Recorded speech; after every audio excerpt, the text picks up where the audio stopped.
अस्सलामु अलैकुम वरहमतुल्लाहि वबरकातुह। जमशेद भाई क्या हाल है?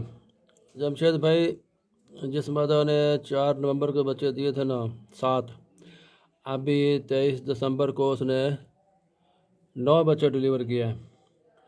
अल्हम्दुलिल्लाह, माशाअल्लाह, ये सब बिल्कुल ठीक ठाक हैं, खैर खैरियत से है।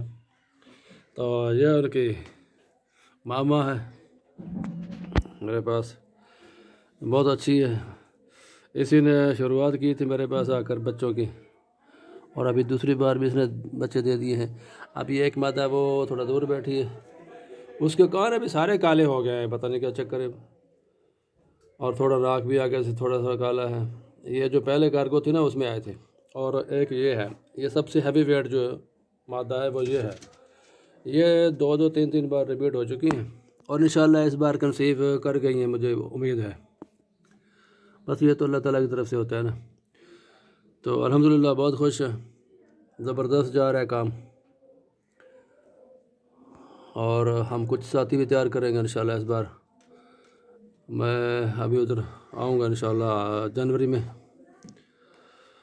ओके जी, अस्सलाम वालेकुम।